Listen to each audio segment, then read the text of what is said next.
Before I begin, there are two pieces of information you must consider. Have you ever noticed that whenever a mirror is reflected into another, after multiple reflections it begins to fade into a darker and greener infinity? The mirror can be cracked or completely unblemished. It simply does not matter. The light will always disappear and greenify the deeper the reflection tunnel runs. It is not wise for one to purposely create these tunnels, but for the curious, which I'm assuming you are, they are at least very interesting. Secondly, yes, your doppelganger does live as your immediate reflection on the surface of the mirror. The good news is they are harmless. They live as you do, as clueless as you when they see you in their reflection. Why should they question your intentions when they have none themselves? They live with as much or as little peace as you do in a single reflection. It need not matter the day, place, or position of the moon for this to occur. Though the darker it is, the easier it is for them to approach. It would also be a good idea to note the precise time at which you begin for reasons that will be made clear later.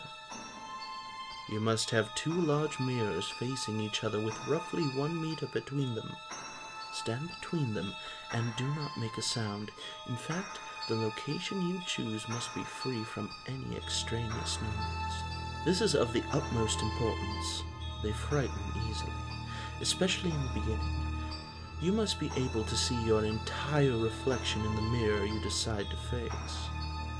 Count as many frames as you possibly can over your reflection shoulder until the greenness and darkness swallows the last remnants of the reflection. Depending on the amount of light in your location, this should take anywhere from 10 to 20 minutes. Feel free to take your time. As your eyes strain to count the last visible frame, you should notice pale shapes emerge in the furthest green of the mirror tunnel before they retreat into their infinity again. This may just be a trick of the mind at first, but slowly you will begin to see them more and more frequently. Once they begin appearing at more and more regular intervals, you may notice an uneasy expression appear on your reflection's face, although you may feel your own face at ease. Step out from between the mirrors immediately at this point, exit the room you are in, and lock the door behind you. They have awakened. If on the second day you feel as curious as the first, you may repeat the same process as described above. It must begin at the exact same time you started the previous day, hence having to write it down. Those things that you may have glimpsed at for only a few seconds may reappear more readily if you have earned their favor. Your reflection may appear a bit shaken, but that is only a trick of the mind and nothing you need to worry about. Once you have finished counting back as many frames as possible, blink only once to refocus yourself. You should not close your eyes again. Not that you actually could if you wanted to. You may begin to notice that they appear not only in the darkest frame of the tunnel, but now in closer frames. You can't make out anything that could be considered a face, give or take the blur of what could resemble teeth.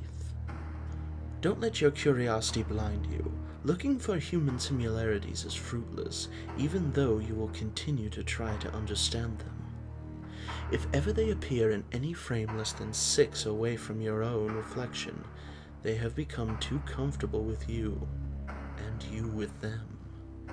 They have become too beautiful to ignore. You have become too focused on them to notice your own reflection, pointing, warning you about the thing reaching through the mirror behind you.